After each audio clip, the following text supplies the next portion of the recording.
Bueno, pues buenas tardes a todos. Antes de nada, disculpar a la ausencia del organizador del webinar, José Luis Calvo Rolle, que no puede estar aquí por motivos de trabajo. Y vamos, si os parece, pues doy paso al ponente, que es Víctor Fernández Muñoz Martínez, que es catedrático de la Universidad en el área de Ingeniería de Sistemas y Automática de la Universidad de Málaga. Su trayectoria docente se ha centrado en la Escuela de Ingenierías Industriales de la Universidad de Málaga y su investigación en las aplicaciones de la robótica. Las patentes de invención se cruzaron en su vida hace más de 2 décadas y sin llamar a la puerta se instalaron confortablemente en su laboratorio.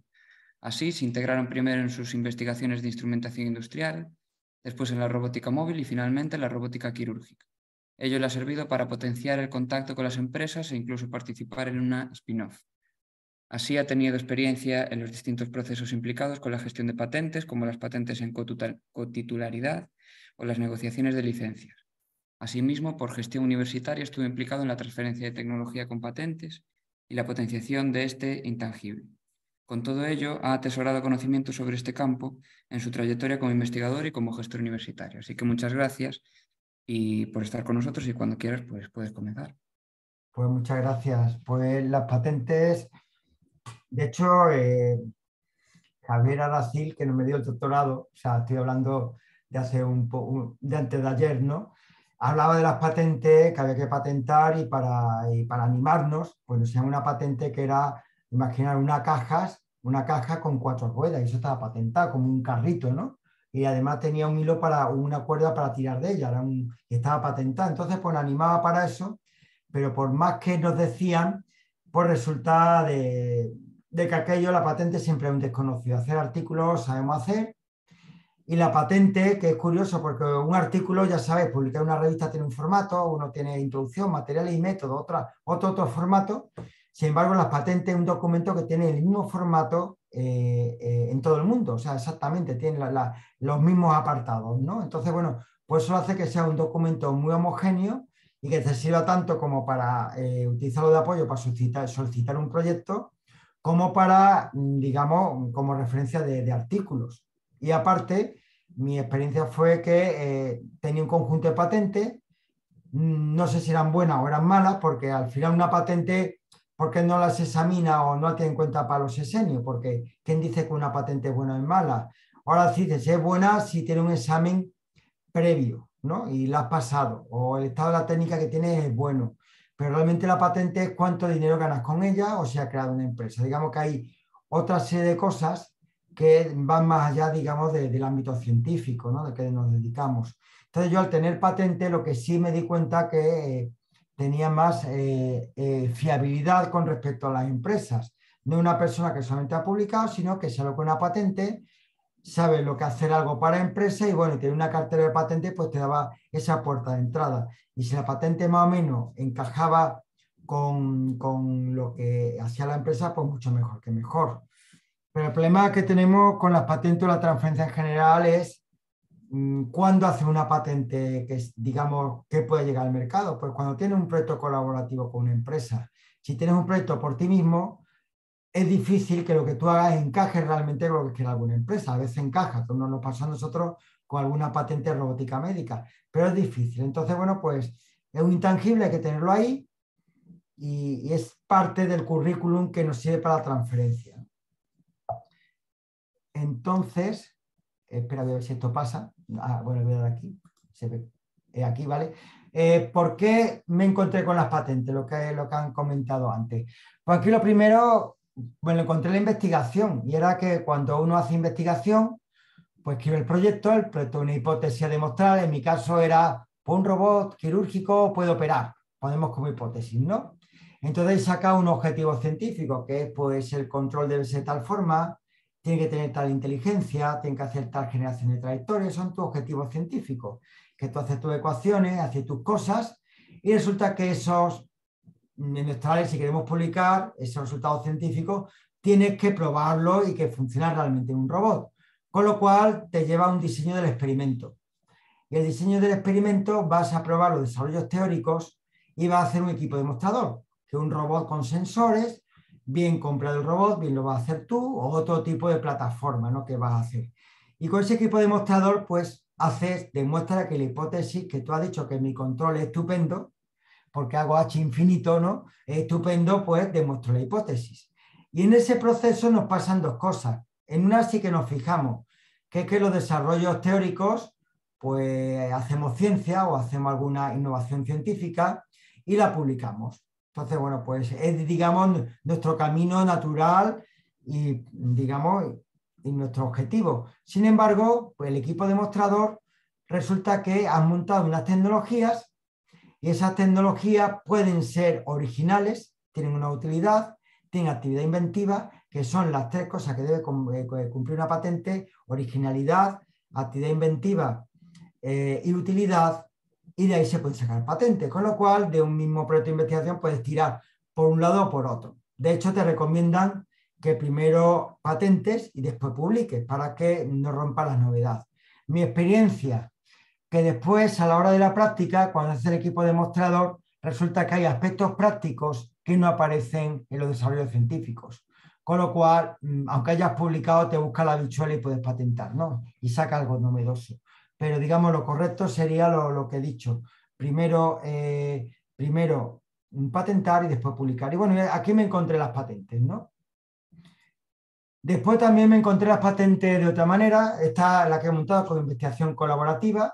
Investigación colaborativa es el trinomio que quiere montar la Unión Europea, ¿no? Cuando hace el consorcio, que haya usuarios finales, que haya universidad, donde se genera conocimiento y que existan empresas, o sea, que tenga toda la cadena de valor metida junta. Entonces, ¿para aquí qué pasa? En nuestro caso, pues, una empresa, pues ve, en nuestro caso era un goniofotómetro, es decir, un robot que mueve un fotómetro y lo que intenta es pues determinar la iluminancia, los lúmenes que tiene una determinada luminaria, una lámpara. Pues hay que hacer un robot para eso. Entonces, la empresa, había usuarios finales que eran ayuntamientos, que eran los comercios, que dicen, bueno, es que va a salir una normativa que nos van a obligar a que todas las luminarias de escaparates estén calibradas o que tengan una certificación de que tienen esa luminosidad. También sirve para saber cada cuánto espacio tengo que poner una farola. Si la pongo muy cerca estoy desperdiciando luz y si la pongo muy lejos ahí son oscura. Bueno, pues iba a salir esa normativa que al final no salió. Una empresa que era CTCOM, actualmente se llama DECRA, resulta que dijo, pues esto es un negocio.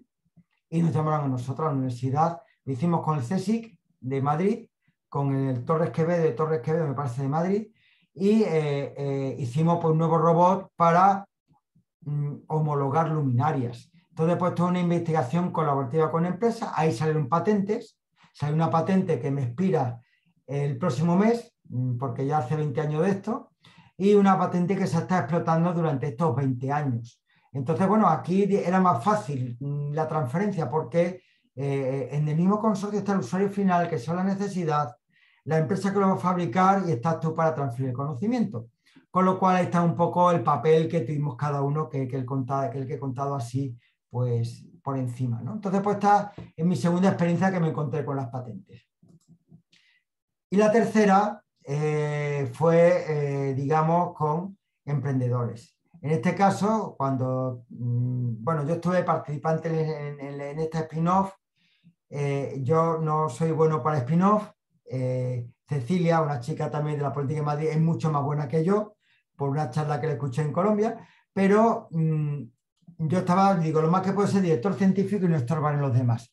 Bueno, pues esa idea que tenga mercado y por supuesto uno no sabe de todo, entonces pues tiene que encontrar pues lo que aparece a la izquierda, ese cuadradito con 4 cosas, un equipo promotor, que tiene que haber un poquito de todo, ¿no? Alguien que sepa de finanzas, alguien que sepa de mercado, el que sabe estudiar la técnica.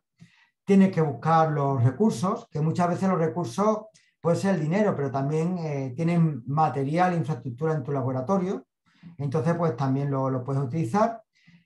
Haces un plan de empresa, que el plan de empresa es lo equivalente a lo que hacemos con los proyectos de investigación, pero para bancos. Me explico. Nosotros escribimos los proyectos de investigación para convencer al ministerio de turno que en lo que vamos a hacer tiene viabilidad científica. Bueno, pues el plan de empresa hace lo mismo, pero para demostrar a un banco que tiene viabilidad económica o alguna administración y que te deje el dinero pues, para llevar a cabo la idea. Y por supuesto, bueno, pues la idea de empresa, que no solamente la tecnología del conocimiento, sino el mercado, cómo es el producto y una serie de cosas. Bueno, pues aquí nos pasó, bueno, un producto que era para, digamos, hacer que esto era el boom de la construcción aquí en Andalucía o en España, pero aquí sobre todo en Andalucía.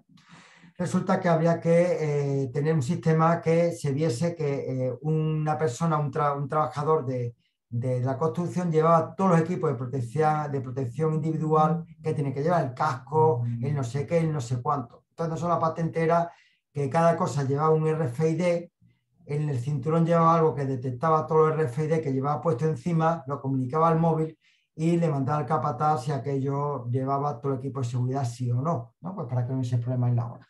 Bueno, pues se hizo una spin-off y bueno, pues tiró para adelante luego con otras cosas, pero bueno, esa fue la primera idea. Entonces, bueno, pues estas son las tres formas que se me han cruzado a mí para el tema de una patente.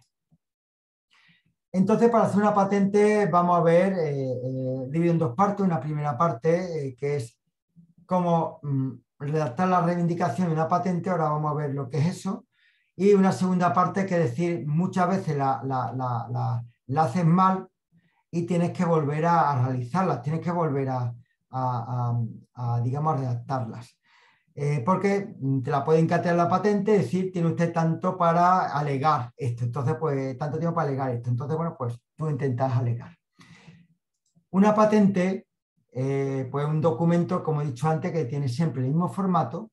Una parte es la información bibliográfica, que es por la que se buscan las patentes, hay base de datos que os podéis encontrar en la Oficina Española de Patente y Marca y la tiene aglutinada todas, aunque, bueno, la más popular, aunque no la más efectiva, puede ser el Google Patent, ¿no? Aunque base de datos para mí me gusta mucho Spacenet, que lo podéis encontrar todo en la Oficina Española de Patente y Marca.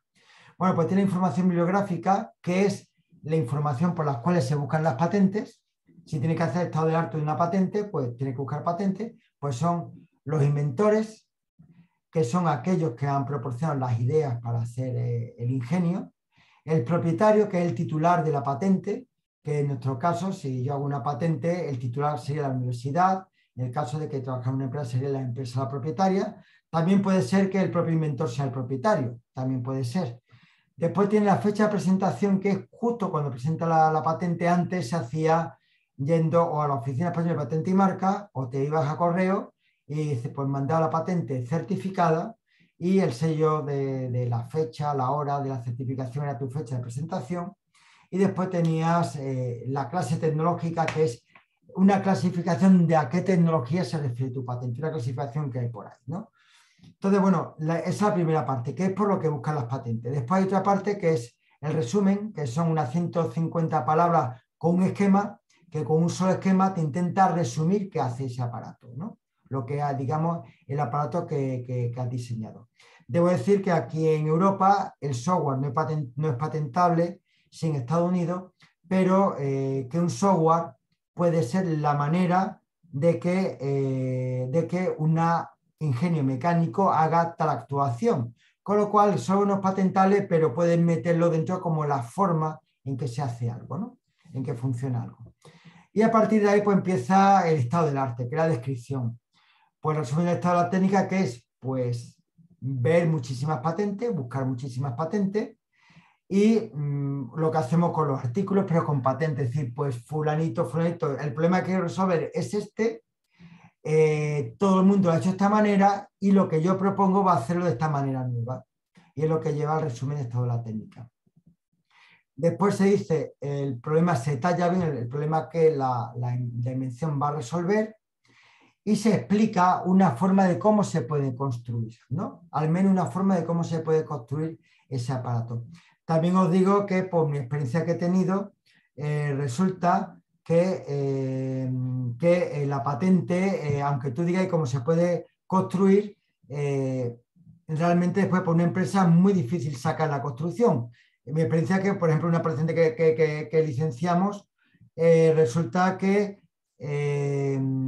tuvimos que ir a la empresa para decirle cómo se fabrica todo. O sea, ahí está una forma de construirla, pero no está toda la información técnica que hace falta para construirla, pero hay que hacerlo, ¿no? Y después al final vienen todos los dibujos, ¿no? Todos los dibujos tienen que ser dibujos, no pueden ser fotografías, que vienen su descripción de los dibujos y, dibujos de plano, ¿no? De antiguamente, de AutoCAD, ¿no? Para hacerlo. Y lo que me he dejado en medio, que está asignado en rojo, ¿no? Que lo que vamos a ver ahora son las reivindicaciones. Mientras que la información bibliográfica, el resumen, la descripción y los dibujos, que por eso lo he dicho antes, es la parte técnica de una patente que podemos hacer nosotros, resulta que la parte de las reivindicaciones es la parte más legal de la patente, la parte legal, es decir, realmente te va a decir lo que quieres proteger. Puedes tener una patente totalmente novedosa, que a nosotros nos ha pasado, totalmente novedosa, pero unas reivindicaciones mal redactadas pueden decirte que tu patente no es novedosa. O sea, hay que tener mucho cuidado.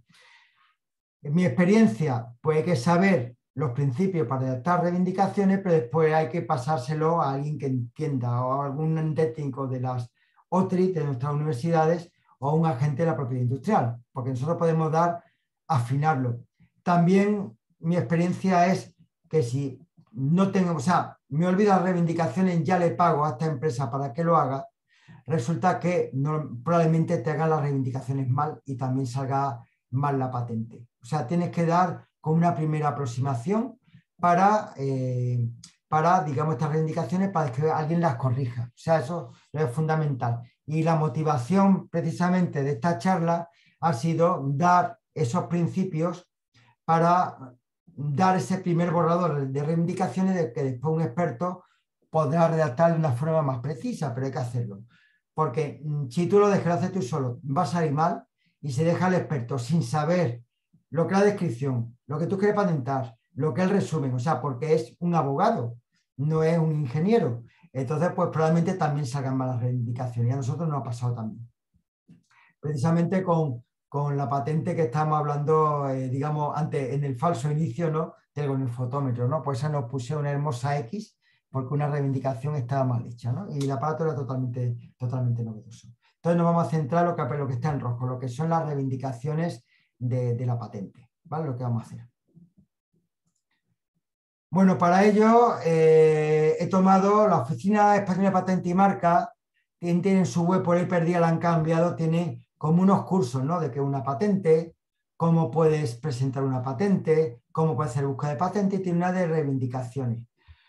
Yo he cogido una de la presentación de las reivindicaciones de la Oficina de Patente y Marca, y lo que he hecho ha sido mejorarla, ponerle un poco más docente, meterle un poquito más material para que se entienda mejor lo que pasa, ¿no? Porque desde mi punto de vista está muy bien hecha porque, bueno, ellos tienen la información y lo que te van a contar la historia de esta patente que intentaba patentar un audífono. O sea, te van a contar esta historia, cómo le fue a la persona, ¿no? A la empresa que patentó esto. Entonces, pues ellos tienen toda la información, claro, como ellos corrigen, ellos son los que solucionan la reivindicación y todo esto, pues tienen toda esa información. Entonces, bueno, pues está sacado todo de un curso de esto. Aquí lo que he hecho ha sido pues, añadir más información para que sea más entendible.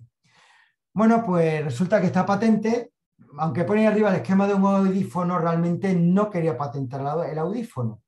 El audífono, como veis en la parte inferior, lo que no está en el cuadrado discontinuo rojo, en la parte inferior de la patente, pues un micrófono externo, un conversor analógico digital, le pasa un DSP, un procesador digital de la señal, ¿no?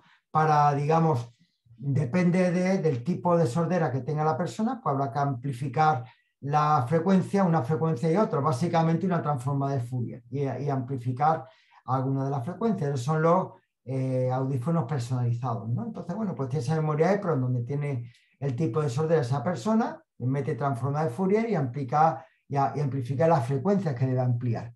Después le meten un conversor digital analógico, amplifica y el altavoz que está dentro del oído, con lo cual eso es un audífono normal.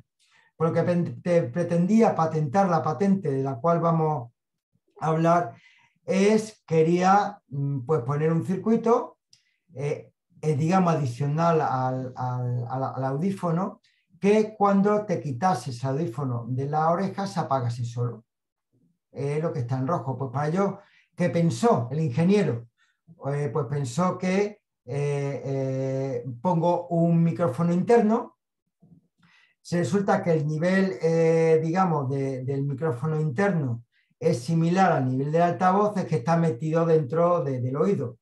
Si me quito el audífono, probablemente lo que emita el altavoz no lo recoja el micrófono interno, con lo cual es que me lo he quitado. Pues para eso pone un circuito, unos circuitos detector de nivel, ¿no? Para ver el nivel del altavoz, el nivel del micrófono interno, le meto otro procesador de señales y si veo que está fuera del oído, lo que hago es el amplificador del conversor digital analógico de la salida al que va el altavoz, pues lo que hago es atenuar la amplificación, ponerla a cero para apagarlo y dejarlo en stand-by. Esa es la idea, ¿no? Esa es la idea que tenía pues, el departamento este de ingeniería, pues de vamos a ponerle esto a un audífono, ¿vale?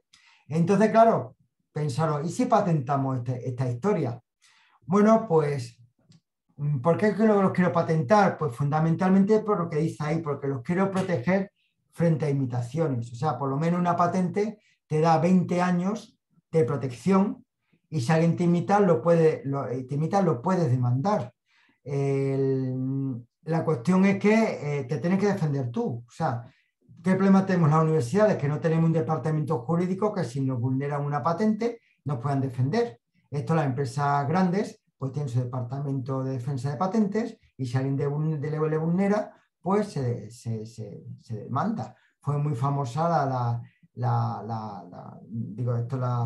la querella que puso Apple frente a Samsung por el iPad, porque el iPad tenía una forma de gestos que Samsung lo imitó. Entonces, bueno, pues una demanda ahí que ya le contaré cómo acabó, ¿no? Entonces, bueno, pues sería que quiero protegerlo. Entonces, para protegerlo, lo principal de una patente es que tiene que tener una utilidad práctica, una utilidad medible. Con lo cual, lo que dice ahí, voy a patentar que es práctico. O sea, es práctico que me quite yo el audífono del oído y se apague. Eso es muy práctico. Pero eso no se puede proteger, eso es ambiguo. Tengo que buscar algo tangible, algo medible. Bueno, pues ese medible es conservar la capacidad de la batería, como pone ahí. Es una función técnica, con lo cual si yo hago un audífono que cuando me lo quito del oído se apaga y con eso conservo más la capacidad de la batería, resulta que eso es patentable. Y por aquí, pues dice, pues esta gente, pues tiramos por aquí, ¿no? Y aquí empieza la historia de esta patente. Dice, pues vamos a escribir la patente. ¿Qué hicieron lo primero? Bueno, pues lo primero que hicieron lo que he dicho, la parte técnica de la patente, pues harían el estado de búsqueda de patentes, o sea, el estado del arte, tiene una forma de cómo se puede fabricar eso, que es justo utilizando el dibujo que había puesto anteriormente, ¿no? Cómo se puede fabricar, hacen todo, hacen la figura, hacen todo el esquema, pero me quedan las reivindicaciones, ¿no? La parte jurídica. Entonces, lo que queremos es reivindicar qué es lo novedoso. Entonces, algo que no puede ser lo que pone ahí, lo primero que se me ocurre en la reivindicación de este audífono es un audífono que gasta menos pilas. Entonces, que gaste menos pilas, como os fijáis, es ambiguo. Como dice ahí, no es un problema técnico. O sea, no es tangible. O sea, realmente gasta menos pilas, pero le tengo que buscar una utilidad de verdad, no una utilidad que yo pueda medir. Y que gasta menos pilas, pues no es. Entonces, lo que hay que preguntarse es qué característica técnica hace que el audífono gaste menos pilas. O sea, nos tenemos que hacer esa pregunta. Bueno, pues he logrado un robot que he hecho un robot que es súper preciso. Que te cagas, esté preciso. Vale, pero ser muy preciso no es patentable. Tiene que decir por qué es preciso, cuál es la característica que hace que el robot sea preciso. Y es lo que se plantearon con el audífono. ¿Qué característica hace? Bueno, pues lo que primero se hicieron fue copiar el dibujo que había puesto anteriormente. Voy a volver atrás del dibujo para que lo veáis y, por favor, como no tengo aquí puesto, podría haberlo puesto al lado, porque esto era paisado, me podía haber entrado. Pero vamos atrás, aquí, al dibujo. Y la historia, para reivindicar la patente, vamos a coger y vamos a describir con letras lo que está en el cuadrado rojo, ¿vale? Lo que vamos a describir. O sea, vamos a describir el micrófono interno, vamos a describir el altavoz, vamos a describir los circuitos detectores de nivel y vamos a describir el procesador digital de la señal. Quedaros con esta foto lo que es el cuadrado rojo que está ahí, porque lo que vamos a describir con palabras es exactamente lo que hay ahí. Y voy rápido para que nadie se lo olvide, ¿no? Todo el mundo eso en la cabeza. Y bueno, pues entonces, ¿qué hacemos? La reivindicación, ¿qué tiene de nuevo? Pues un audífono que detecta la introducción o extracción del audífono del oído, ¿no? Es lo que es la utilidad que hace que gaste menos pilas realmente, que detecta que se introduce o se extrae del oído. Entonces, bueno, pues ya tenemos la parte técnica. Y ahora para describir cómo hacemos eso, es lo que viene a continuación. Esto sería una reivindicación, una primera versión. O sea, describimos cuál es la utilidad técnica y es que detecta la introducción o extracción de audífono del oído y qué tiene. ¿Qué tiene eso? ¿Cómo lo hace? Pues tiene un altavoz, os acordáis del dibujo, una circuitería de detección de nivel que consta de un filtro paso banda y un detector de nivel que recibe la señal eléctrica de la entrada del altavoz y crea una señal de intensidad. ¿Vale? Imaginaros el altavoz que está conectado al circuito detector de nivel que he puesto antes. Por otra parte, teníamos un micrófono, otra circuitería de detección de nivel que consta de un filtro pasabanda y un detector de nivel que recibe la señal de eléctrica de salida del micrófono y genera otra señal de intensidad. Ya tenemos las dos cajitas, una, el detector de nivel que está conectado al altavoz y el detector de nivel que está conectado al micrófono. Ahora nos falta decir el DSP. Pues queda una circuitería de procesamiento de señal digital acoplada a ambas circuiterías, detección de nivel y operable para recibir las dos intensidades de señal y compararlas y determinar si el dispositivo auditivo está colocado o no en el oído. Pues con esto tendríais una primera reivindicación de vuestra patente. No la mejor, no es buena y lo explicaremos por qué, pero ya se lo tenemos hecho un primer borrado. Ya con esto la persona del técnico de la OTRI que lo lleve, el agente de propiedad industrial, si se ha contratado, pues ya podría meterle mano a esto, ¿vale? Porque esto que es describir exactamente el dibujo anterior. Ya está descrito, se acabó. Ventaja, la reivindicación es precisa y fácil de entender, pero resulta que al ser tan precisa, si yo hago un circuito que detecte que el audífono está en el oído o está fuera del oído, ¿no? Y que no utilice un micrófono, por ejemplo, o utilice otra forma de captar el sonido, una membrana, no sé, otro tipo de cosa, resulta que ya me vulneran la patente. Ya ha hecho lo mismo de otra manera, con lo cual eso sería patentable y me pasan esta patente. Con lo cual, la desventaja es precisamente la precisión de la descripción de esta reivindicación. Es lo que dice, sustituyendo el filtro pasabanda del detector de nivel por un otro medio de detección de nivel, pues resulta que ya es otra patente y me pasa en esta patente, con lo cual esto que he hecho no me serviría de mucho, con lo cual hay que generalizar la patente. ¿Cómo se generaliza? Pues lo vamos a ver en la siguiente transparencia, pero aquí lo que hay que hacer es, lo que está en rojo, altavoz, filtro pasabanda, te vas al diccionario y dice, definición de altavoz. Pues el altavoz es un aparato que convierte sonido en electricidad, ¿no? Un traductor que convierte sonido en electricidad.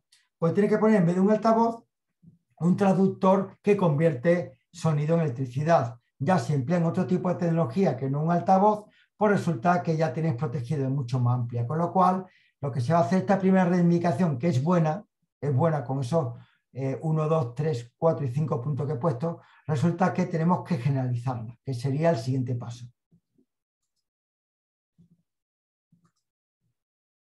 Y aquí está. Entonces, bueno, se ha generalizado. Fijaros, lo primero, se hablaba, si está en rojo, que detecta, bueno, pues en este caso se va a poner mucho más generalizado. Lo pongo en rojo, lo que ha cambiado, ¿vale? Esto es lo mismo, pero lo que está en rojo, lo que ha cambiado. En este caso, un dispositivo para instrumento auditivo, no digo para un audífono, porque lo mismo hay otra cosa que también te sirve de audífono y no se llama audífono. No sé si habéis visto tenéis que ver la peli que está en Apple TV, Tetris. Está curioso porque un problema que pusieron en un contrato para vender la licencia de Tetris del juego era un ordenador, pero no definieron lo que era un ordenador, se confundía la definición de un ordenador con una consola. Con lo cual, hay, digamos, una laguna legal para meterse y dar juego a la película. Por aquí igual. En vez de, digamos, un audífono, pues un dispositivo para instrumento auditivo, que detecta la introducción o extracción de un instrumento auditivo en un espacio. Ese espacio es el oído, pero pongo espacio para que sea más genérico. Veis aquí cómo hace falta alguien que tenga ya, que tenga experiencia en este tipo de cosas, porque tienes que generalizar, es un lenguaje complejo y tienes que llegar a una generalización de tal manera que no pises otras patentes ni tan extremadamente precisa que deje tu patente tan restringida que sea muy fácil saltarla. Y ahora empezamos. En vez de poner un altavoz, un primer transductor acústico configurado para recibir una señal eléctrica y en respuesta irradiar una energía acústica, que es el altavoz. Se ha puesto la definición de altavoz. Ahora con la primera circuitería, pues pongo el primer circuito de detección de nivel, que no he hecho nada, acoplada al primer transductor acústico, que ya no le pongo altavoz, y operable para recibir bla, bla, bla, bla. Lo mismo. El otro altavoz sería un segundo transductor acústico configurado para recibir la energía acústica irradiada y respuesta a generar una segunda señal eléctrica, que este es el micrófono. Y una segunda de detección de nivel acoplada al segundo traductor acústico y operable para recibir la segunda señal eléctrica y generar una segunda señal de intensidad. Lo que está en rojo, lo que he dicho es me he buscado la definición de altavoz, la definición de micrófono y la he puesto ahí para que cubra más, ¿no? Y aquí ya lo que cambia es la circuitería de procesamiento de señal acoplada a la primera y segunda circuitería de detección de nivel. Esto es lo mismo, operable para recibir la primera y segunda intensidad de señal y comparar la primera y segunda intensidad de señal y determinar si, y aquí cambio, no pongo audífono, el instrumento auditivo está colocado en vez de en el oído, en el espacio, o si se ha traído del espacio basándome en la comparación. Fijaros cómo ha generalizado. En vez de decir oído, ha dicho espacio auditivo, en vez de audífono, dispositivo para instrumento auditivo, en vez de decir altavoz, pues ha puesto todo lo que es el altavoz, en vez de decir micrófono, ha puesto el micrófono. Y con esto resulta que hemos mejorado la reivindicación anterior, ya es más amplia. Ya cualquiera que no utilice un altavoz o no utilice un micrófono para hacer lo mismo que hacemos, resulta que ya lo cubrimos con esta reivindicación. Pero todavía no está perfecta. Aquí no sé si lo digo, pero ahora veremos por aquí, estamos describiendo cómo es el aparato, pero no estamos describiendo exactamente cómo funciona el aparato. Decimos que detecta la introducción o extracción del instrumento auditivo, pero no te dice lo que hace cuando lo extraes o no lo dice cuando lo introduces, no te lo dice. Aquí la nota que pone es que dice, como se ha hecho esta revisión en la reivindicación, se ha hecho más genérica, si tú buscabas las patentes, dice tal como se reivindica la patente es totalmente nueva. O sea, que el que va a buscar, el técnico de la Oficina Española de Patente y Marca o el técnico de la Oficina Española de Patentes, le va a dar igual para ver si es nueva los esquemas que tiene, el estado del arte o lo que tú digas. Va a buscar, va a fijarse en las reivindicaciones. Esto hace que una misma patente con malas reivindicaciones pues puede ser un fracaso y si las tienes bien hechas pues puede ir bien. ¿Vale? Pues esto sería mi segunda versión. Pero como he dicho, tiene un problemilla. Y es que describo perfectamente lo que pasa, no describo perfectamente cómo es el aparato, pero no digo cómo funciona. No estoy diciendo nada. No digo que si se apaga, se enciende o si me lo quito del oído, se enciende una luz roja. No dice nada. Por eso, resulta que las reivindicaciones realmente de una patente, resulta que tienen, tienen un esquema, ¿no? Puede hacerlo como lo he dicho hasta ahora, lo que pone arriba, una reivindicación independiente, genérica, pero esta reivindicación genérica, el problema es que no te dice toda la funcionalidad de lo que debe patentar. Por eso, cuando haces una patente, las reivindicaciones van de esta manera. Una reivindicación amplia, tal como hemos realizado, no la que he puesto la antigua, y después poner reivindicaciones específicas, las que sean. En mi caso yo pondría, si me lo quito del oído, pues que se apague, y si me lo pongo en el oído, que se encienda, y pondría dos reivindicaciones más, aparte de las que se te ocurran, ¿no? Entonces, bueno, pues resulta que aparte, digamos, de escribir, que lo que hemos hecho hasta ahora ha sido coger el dibujo, decir cuál es la funcionalidad técnica que tiene, y esa funcionalidad técnica decir cómo está hecha, que describiendo todo el aparato. Pero las funcionalidades no hemos dicho nada, con lo cual esas funcionalidades tendrían que ir a reivindicaciones específicas, ¿no? ¿Qué sería el siguiente paso? El siguiente paso, pues yo haría la reivindicación 1, tal como hemos hecho esa, la del traductor, todo el rollo, o sea, la reivindicación 1 suele ser enorme. O sea, si os miráis una patente, la reivindicación más gorda que hay, la que ocupa más línea, la primera, es la gorda. Como te tumbes la 1, vas fastidiado, pero totalmente fastidiado. Si te tumban la 3, la 4, la 10, lo mismo te tocan la patente un poquito y sobrevives, pero como te toca en la 1, la fastidia porque es el núcleo. Y una vez que has definido el núcleo, pues pasa a la específica. En nuestro caso, la reivindicación 2, ¿cuál sería?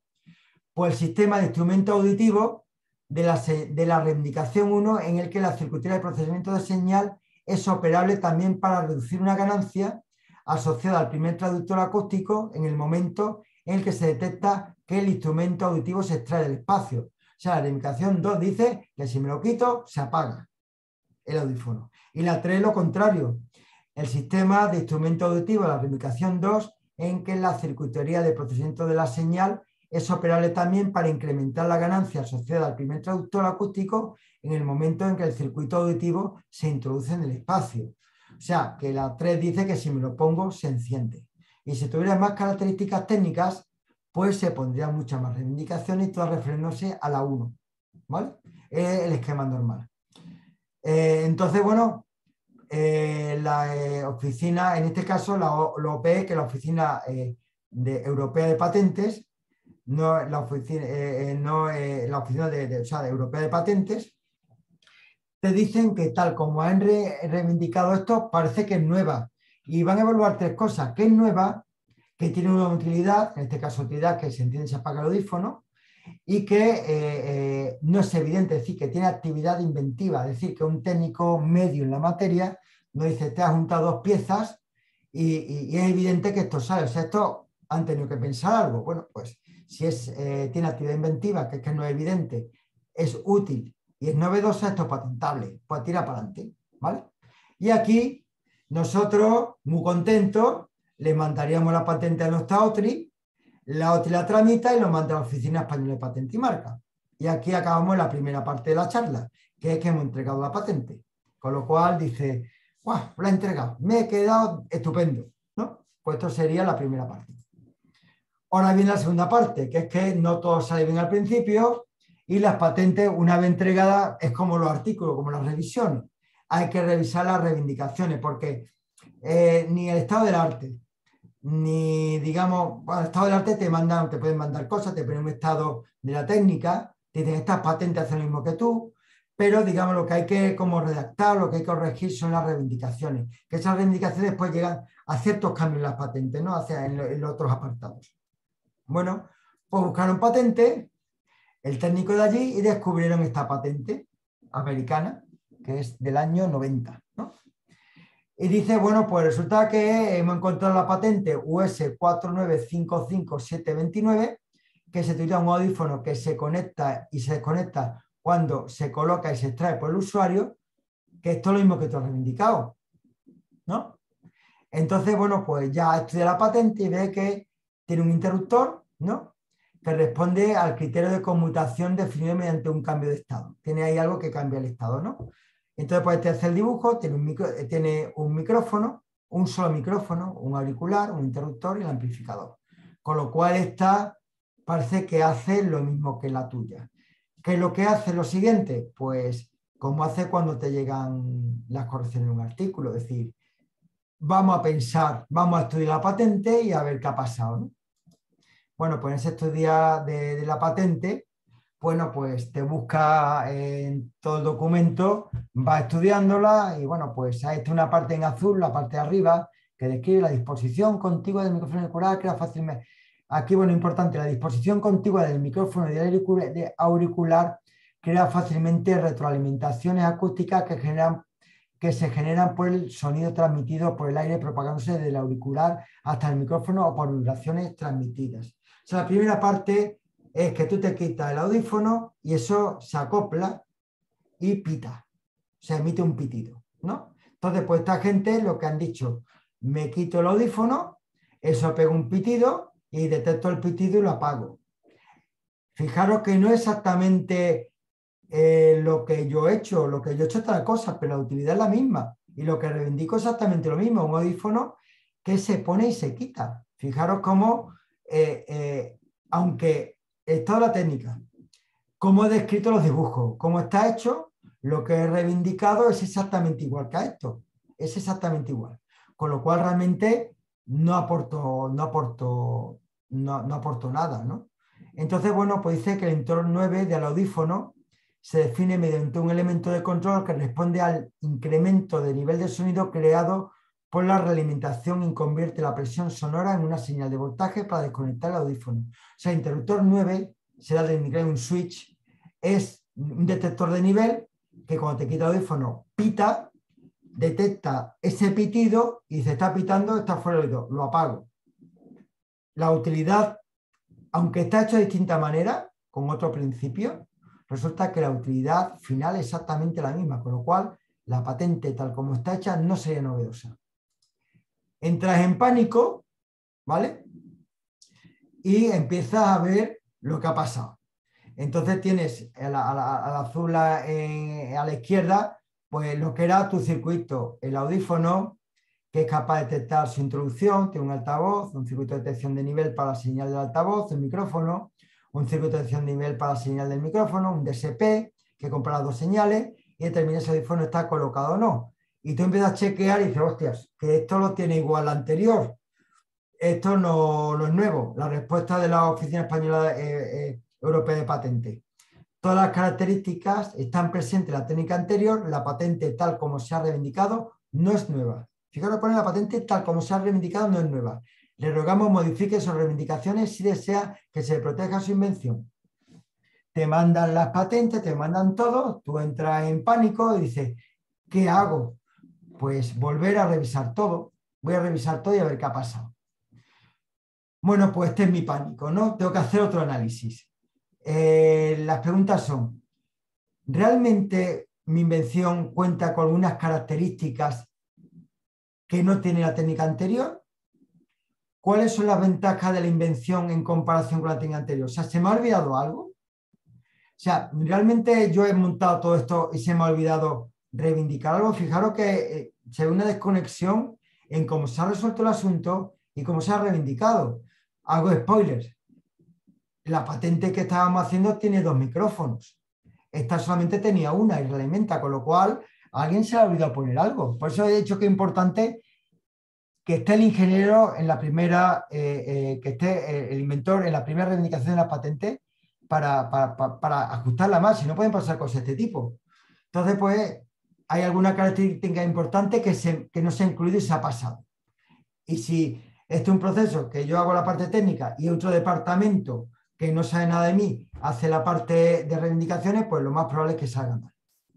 Bueno, pues se hace otro análisis y me otro el audífono, sí. Capaz de detectar la introducción, sí. Circuito de detección, sí. Micrófono, sí. Circuito de detección de la señal, pues también. El DSP, pues también. Ahora, hay un segundo micrófono dentro del oído. No, esto es nuevo. Esto no lo tenía la técnica anterior.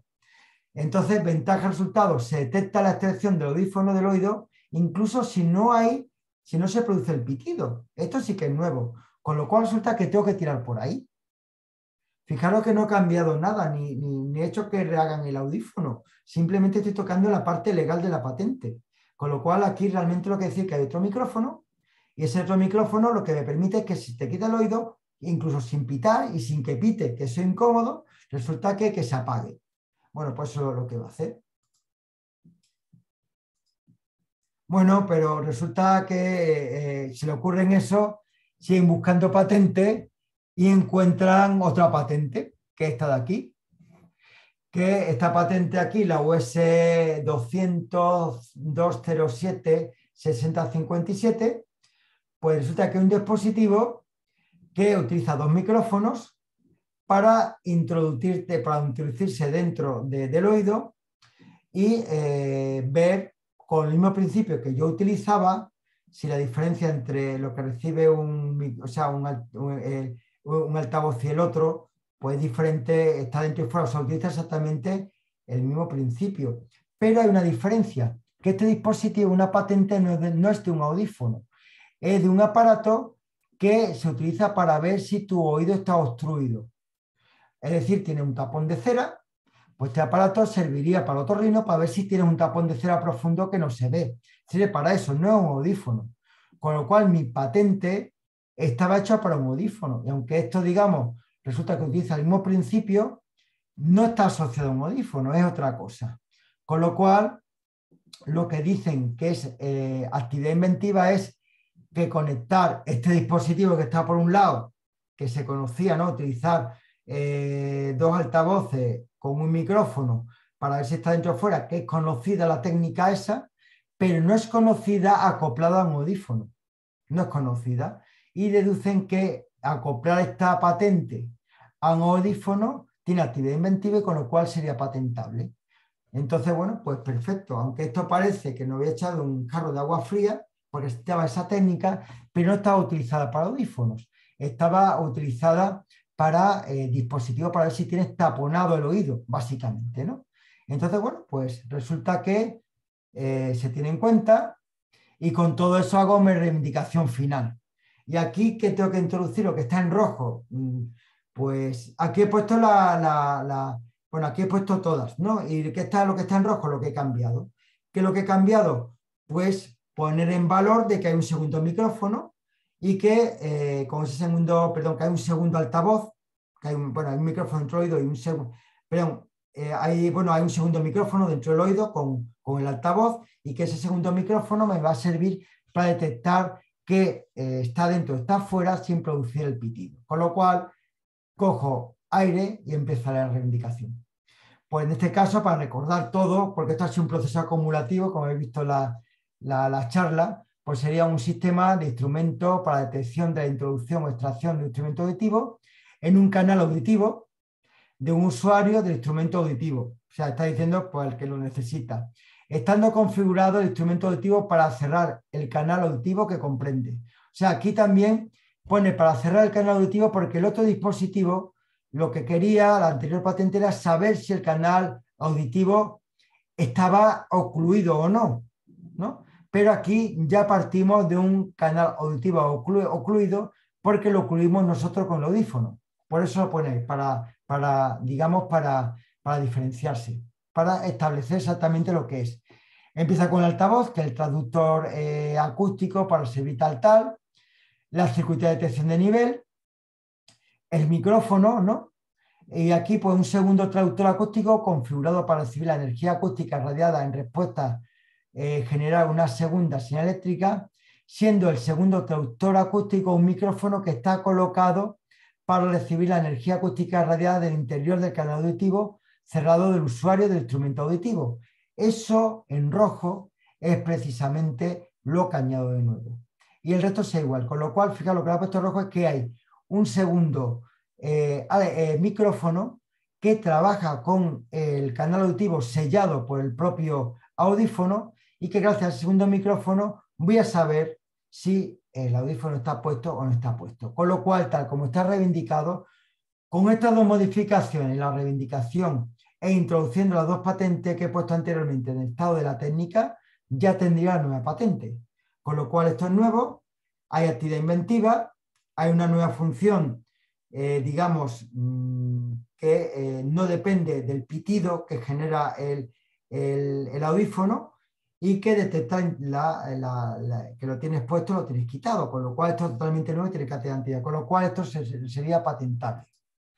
Con lo cual, una vez hecho eso, lo que tendría es que cambiar en los antecedentes, pues poner, como cuando tenemos que introducir, nos dicen en una revisión de un artículo, estos dos artículos no los has tenido en cuenta, esta referencia, pues tú la metes, ahí como están puestas en el estado de la técnica.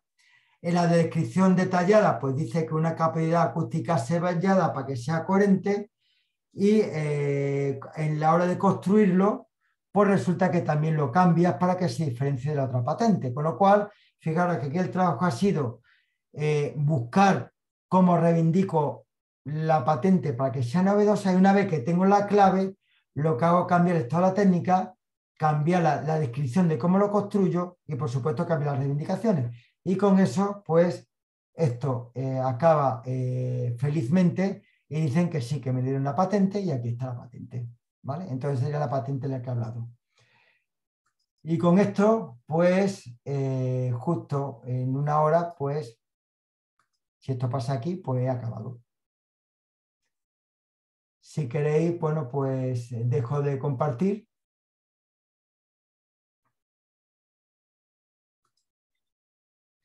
Y como dicen en las plazas, tesis de la doctorales, quedo a disposición de las preguntas que el tribunal me quiera formular.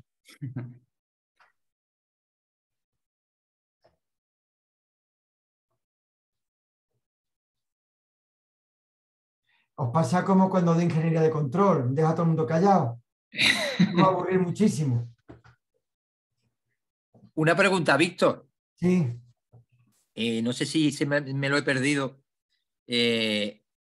¿Ustedes llegasteis a tener un prototipo, en este caso, antes de redactar la patente? Sí, ¿O en no? nuestro caso todo ha sido casi todo robótica médica, algún robot móvil y algo en el fotómetro. Teníamos antes el prototipo y después lo patentamos.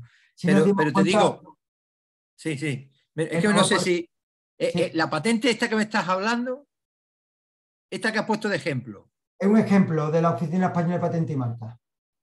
va, pero que no es tuya, no es, no, No no es es, no es mía, no es casual. mía, no es mía. Ah, vale, Yo vale. lo que he hecho al principio, esto era un ejemplo, como ellos tienen toda la información, me gustaría haber hecho esto yo con lo mío, pero porque a mí me ha pasado esto de intentar patentar algo, salir las reivindicaciones mal y tener que corregir, pero no tenía la historia, ¿no? que tiene esto, es que yo no me acuerdo. Ah, Entonces, vale, bueno, vale. tienen estos ejemplos y este me parece curioso, es fácil de contar en una hora y para mí me parece muy ilustrativo, pero a mí sí me ha pasado esto de algún robot.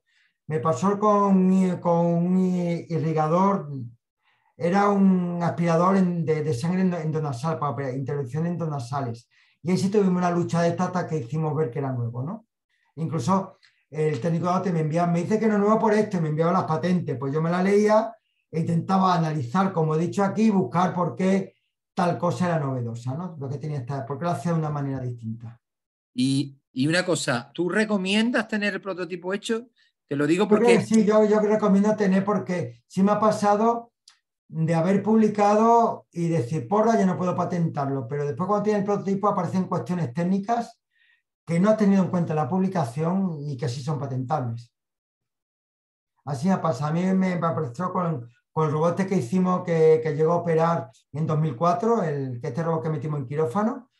Sí patentamos, sí publicamos el algoritmo de control hasta la saciedad, pero a la hora de escribir el prototipo no encontramos cosas nuevas que no estaban publicadas, porque eran técnicas y no eran publicables.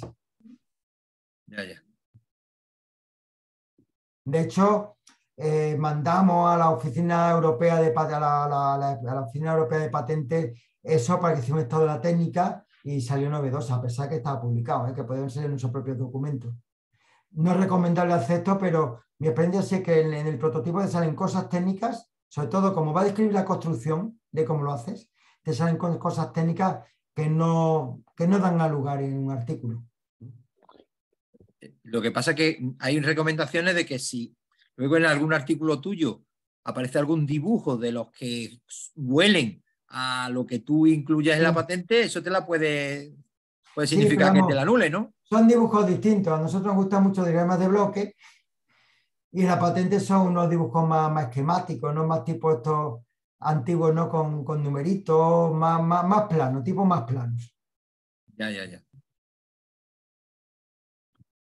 Víctor, gracias por la charla. Una pregunta. Normalmente conviene intentar ampliar la patente todo lo posible. Por ejemplo, yo escribo una patente de un sistema de SLAM monocular, ¿no? Y Sí. describo el orbe SLAM que se compone de una thread, de un hilo de tracking, otro hilo de mapping, no sé qué. Y eso lo pongo en el claim 1, ¿vale? Y luego se me ocurre, no lo he hecho todavía, pero se me ocurre que digo, hombre, pues si hago esto, esto y esto, lo podría aplicar también a una cámara estéreo. ¿Cómo pongo eso? ¿Qué hago? Añado un claim adicional diciendo, y además el sistema que he dicho en el claim 1, cuando le meto una cámara estéreo y hago esto y lo otro. Sería lo que el mismo el audífono, generalizar, o sea, no depende de la tecnología, o sea, generalizar. También es cierto que si hemos hecho nosotros, el problema de las patentes es que se hace muy amplia, es muy fácil que pises a otra y te digan, pues esto no es novedoso. Si se hace muy concreta, pues no pisa a nadie, pero te eluden fácilmente. Entonces tienes que llegar a ese equilibrio. Nosotros lo que hacemos muchas veces es patentar el sistema entero a lo bestia, que normalmente no sale bien, y después patentar el tornillo roscado del robot que lleva, o sea, una cosa muy precisa. Se hace como una patente paraguas y después ir digamos, hacia los detalles. ¿Cómo lo hacemos nosotros? La última que hicimos así más bruta fue con Tecnalia, que era un robot quirúrgico que hicimos para el Hospital Reina Sofía de Córdoba, pues estaba todo el robot entero, que era entre brazos robot, una locura, digo, esto no va a salir. Y después estaba patentado la forma en que el robot cogía las herramientas quirúrgicas, porque era un acoplamiento universal, que era muy mecánico, y también estaba patentado el algoritmo de control, pero como una forma de comportarse el robot, no el algoritmo de control en sí, que no es patentable, pero sí dice, y el robot se comporta de la siguiente manera, y pone un diagrama de bloques, o pone un algoritmo, lo que te dé la gana, y lo mete dentro. Y eso ¿Pero sí eso lo haces como distintos claims en la misma patente o como distintas patentes? Depende de la situación. Si en tu casa fuera un sistema que puede funcionar con diversos sensores, yo lo haría en una sola patente. Y lo haría de forma genérica para que cubriera esos sensores. Que eso consiste, en mi caso, que era, queremos patentar el bloque entero, que eso normalmente no sale, pero lo hace por profilaxis y después sí patenta los pequeños detalles. O sea, patenta los cachitos del robot. Pero yo lo que haría es que fuera genérica para que cubriese todas las... O sea, lo importante es que sea genérica, o sea, independiente de la tecnología que has utilizado. Muy bien, gracias. Me están preguntando más que los amigos, Fernando, Juan. Sí. Tengo ganas de ir a la jornada, Víctor. estoy tachando los días para ir a la jornada. Víctor, Sí. hola. Muchas gracias por la presentación, está muy interesante. En esto último sí que yo también tengo una cosa que patentar, o sea, un vehículo. Entonces, claro, como vehículo como tal, siempre estoy ahí preguntándome si podría ser patentable. Me estás diciendo que a lo mejor no, pero es una buena profilaxis. ¿A qué te refieres? ¿Que a partir de esa patente luego ya viendo qué es lo que encuentran similares, patentas solo las partes que detectas que no son patentables? No, yo lo que hago, de vehículos hay mogollón de patentes, igual que pasa que se patenta algún robot, ¿no? Entonces tú buscas una característica de ese robot por algunos elementos que tiene que sean distintos. Y en vez de meterte con la patente entera del robot, si es un robot, vamos a suponer que lo interesante en este caso sería como un navega. sistema de propulsión nuevo, digamos. Un sistema de propulsión, pues yo me centraría en el sistema de propulsión. Lo que pasa es que la característica es que lo hace que se mueva todo él de una forma distinta. Entonces, claro, si no cuentas el robot... Pero la cosa que se mueve distinta tiene alguna utilidad. Claro, la forma de comportamiento que tiene el robot. Pues la forma de comportamiento se puede decir tienes que buscarla, lo que he puesto al principio. Claro, es el compromiso, por eso digo que tú eres el experto. Y no se hace que no diga que esto es práctico, es que se mueve muy bien, sino buscar, digamos, cuál es la causa técnica que te da esa utilidad, ¿no? Claro, Es lo que va a patentar. Imagínate que fuera un nuevo tipo de dron, por ejemplo. Sí. Entonces un dron tiene unas características de vuelo distintas a las de un avión, no sé qué, no sé cuántos, que no existiera ese dron ahora mismo. ¿Patentaría solo el sistema de propulsión de las hélices? ¿Patentaría lo que es el dron? Yo, por ejemplo, vamos a suponer que el sistema de propulsión sirve, yo de drones sé poco, para tomar fotografías más precisas o levantar planos más precisos, por lo que sea. Entonces patentaría yo eso, yo iría no solo el dron, sería un sistema que es capaz de tomar un plano de forma precisa con un dron que se comporta de esta manera. Vale, ya entiendo. O sea, que patentas lo que es y lo mencionas dónde se pone, ¿no? Digamos, sí, yo lo que haría es a lo que, o sea, que se mueva muy precisamente, la forma de moverse te dé una utilidad que no la tienen los otros drones, es lo que me metería por ahí. Y metería el sistema entero con esa utilidad. De acuerdo, haciéndolo al revés, yendo al subsistema y luego mencionando la utilidad donde va. Exactamente, sí tiene que buscar la utilidad y que no sea que gasta menos pilas. O, por ejemplo, el robot médico que patentamos, que tuvimos que operó, la utilidad era que no necesitaba calibrarse de forma previa a la intervención. ¿Sabe que el problema de los robots es que tiene que conocer exactamente dónde está todo? Con lo cual los robots que había en ese momento eran o lo calibrabas con respecto al enfermo o lo pegabas a la camilla, pero tú sabes dónde estaba el robot y dónde estaba el enfermo. Eso era lo que había ahora. Entonces el sistema de control lo que permitía era que sin saber dónde estaba el enfermo ni cómo ponía el robot, que daba igual, el sistema de control se movía donde tenía que moverse. Y esa es la utilidad. Eso fuimos lo que patentamos, ¿no? Eso fue lo que inventamos el robot médico. Pues una duda al respecto. ¿La utilidad la describes en los claims o en la descripción técnica? En los dos sitios. En los dos sitios, pero en los clientes tendría que aparecer en los dos sitios, porque tú tienes en la descripción técnica tú tienes que poder decir qué utilidad tiene, incluso algunos ponen campos de la técnica, qué utilidad tiene. Tiene un apartadillo para usar algunas patentes con un apartadillo y en los clientes también lo pones. No, esto es un arte, vamos. Es un arte. A mí, cuando me dijeron lo de realmente la charla que he dado lo que más odio de las patentes. O sea, me odio el lenguaje ese. O sea, es repetitivo, engorroso, a mí me satura, pero mi experiencia ha sido que si no lo manejas un poquito, no hace ese primer borrador, después la cosa sale fatal. Yo también me acuerdo que con el fotómetro costó la empresa una pasta, porque no se fiaban de que decíamos nosotros. Entonces nosotros hicimos, tenemos el aparato montado y todo, y lo hicieron unos abogados. Lo mandaron por su cuenta y nos pusieron una X de que aquello era novedoso. Digo, me cago en la leche, que esto es novedoso. Y es porque está mal redactado. Y otras no ha pasado lo contrario, ¿no? Entonces tú ya si vas con ese pequeño borrador y se lo explicas, la cosa fluye mejor. Aparte que yo me he dado cuenta que en la OTRI van a tener un técnico de patente que haga, o sea, un técnico para patente, uno, como mucho dos ya, una universidad rica. Y el técnico de patente, ¿qué hace el nuestro? Pues cuando puede, él la revisa, él no te va a escribir una patente. Él la revisa y si no se la manda alguien de fuera, la subcontrata. Con lo cual es bueno llevar un borrador lo más completo posible para que aquello acabe en buen puerto. Esto como todo, tenemos que saber de OTRI, de gerencia, de todo, un poquito de todo. Cómo sacar un concurso para comprar algo, todas estas cosas. O sea, que comparado con un paper, digamos, lo más parecido a los claims es lo que uno tiende a poner en el abstract, ¿no? Que pones un poco el sumario de cuáles las ideas principales y qué resultado espectacular consigues, ¿no? Sí, bueno, yo veía el abstract un poco el resumen de la patente. El claim es que un poco distinto. Es visto lo mismo desde el punto de vista de la utilidad. O sea, va a decir aquello, cómo está hecho y qué utilidades tiene.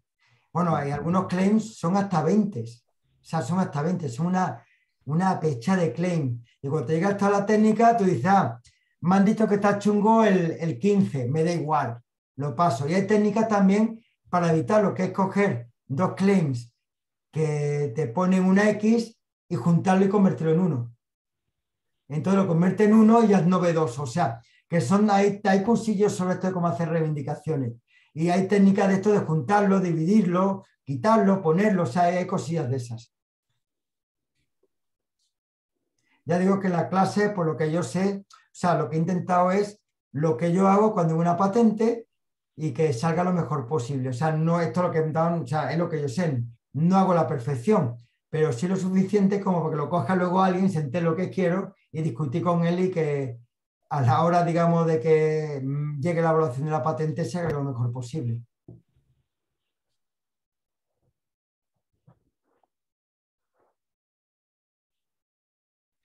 No sé si alguien tiene alguna pregunta más. Sí, ¿se me oye? Soy Aurelio Arenas.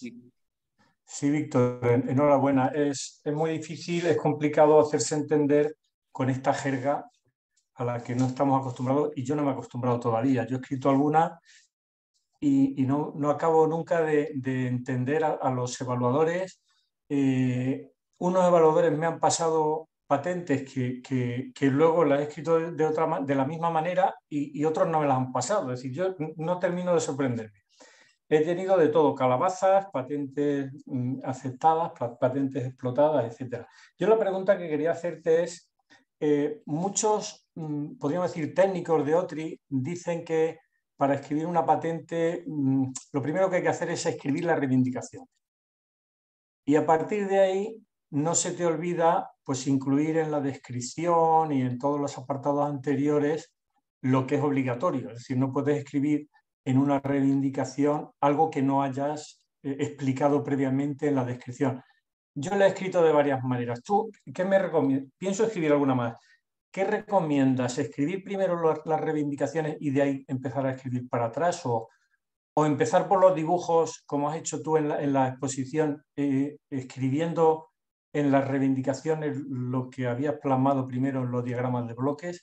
¿Qué es lo que ves más conveniente? Yo lo que he puesto, por eso he montado, llego esto basado en una charla de la oficina de patentes, ¿no? Y yo lo he hecho como lo he hecho. Yo primero hago los bloques. Yo que soy persona muy visual, o sea, veo todo con dibujos, ¿no? Entonces me gusta hacer los bloques, escribir los bloques y después hacer las reivindicaciones. Incluso te diría que yo lo hago de forma secuencial. Me gusta, bueno, el estado del arte va como aparte, pero sí me gusta tener los bloques y describir cómo lo hago. Y después ya el estado del arte hay que buscar en Espacenet o lo que sea, lo que tú sabes, y lo último que hago las reivindicaciones. Yo particularmente es que me gusta ver los bloques, ver el dibujo, ver lo que pretendo y a partir de ahí describir. Yo no me acostumbro. Yo depende del carácter de la patente. A lo mejor he empezado por las reivindicaciones y otras veces he empezado por los dibujos y otras veces por... Y no sé por dónde empezar, la verdad, cada Los vez es dibujos, una ¿verdad? experiencia nueva. Los dibujos que a mí, claro, los tienes ya, lo mismo a dirigir una tesis o de un proyecto, los dibujos casi los tienes. Y de los dibujos ya empiezas como a montarlo, ¿no? Cuando hemos hecho algo, ¿no? Empieza de los dibujos, empieza a montar. Para la patente del robot médico, sí, bueno, casi todas, bueno, empiezo directamente con los dibujos. O sea, empiezo con los dibujos, me hago el diagrama de bloques tal como lo he hecho. Y empiezo a construir a partir del diagrama de bloques. Sí, a lo mejor es lo más práctico, vamos, lo más... Sí, lo que he dicho es cómo lo hago yo, ¿no? Y te haces tu diagrama y hay cosas, bueno, que van descritas como hardware, la circuitería y tal, y otras cosas como en el caso del robot, que se mueve de tal manera, tal otra, pues después se mueve siguiendo esta ecuación, o se mueve con este componente y pone un diagrama de flujo que dice cómo se mueve. O sea, que después, digamos, te puedes llegar a esos detalles. Muy bien, gracias. Seguiremos adquiriendo experiencia, sí. Gracias. Otra duda que me surge con lo que has dicho. En una reivindicación, tú no puedes poner la ecuación. No, eso va en la forma de construirlo. Vale. Pero en la reivindicación, como que hablar de la ecuación como con indirectas, ¿no? En prosa. Con indirectas, sí, con indirectas. Te puedes hacer luego, incluso puedes poner una forma de funcionamiento, puede ser un diagrama de bloque que has puesto como una figura. Puede hacer referencia a la figura. Ah, pues hace referencia a la figura en el claim. Sí, vale, exactamente. Eso sí lo veo útil. Sí, vale. Y otra pregunta. Supongo que tú has escrito un artículo, ya tienes el artículo para someterlo y dices, no, espera, no lo sometemos, vamos a hacer primero una patente. ¿Vale? Lo que yo he escrito en el artículo, ¿me sirve directamente cortar y pegar en la sección de descripción técnica o qué cosas tengo que cambiar o tener? No, hay que cambiar, a ver, el artículo evidentemente sirve, pero esto es más preciso, esto es como si diera instrucciones a alguien para que lo construyese. Así que, o sea, que alguien coja, se lo lea y dice, esto se puede construir, ¿no? O sea, son instrucciones para construirlo, no es como un artículo que nosotros podemos hacer algoritmo de control, lo mismo en el último apartado que es experimento y conclusiones, ¿no? Pues ahí pone, pues mi plataforma tiene un sensor tal, no. Ahí tienes que poner cómo se construye e incluso haciendo referencia a figuras que has puesto, incluso hasta despieces mecánicos de lo que tú pretendes, o sea, puede llegar hasta ese nivel. O sea, una descripción de cómo se construiría.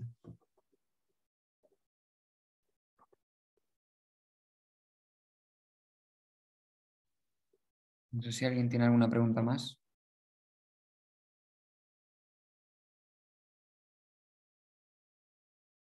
Bueno, pues entonces terminaríamos aquí. Nada más que felicitarte por la exposición, Víctor, y agradecerte muchísimo la exposición y la colaboración con CEA, ¿vale? Nada Así que más. nada, Sabe que es un placer. Eso es un muchísimas placer. gracias. Muchas gracias a todos vosotros. Muy bien, hasta luego. Hasta Gracias, luego. Víctor. Adiós. Gracias, un saludo a todos. Adiós. Hasta luego, gracias. Hasta luego. Gracias. Gracias, Luego. Víctor.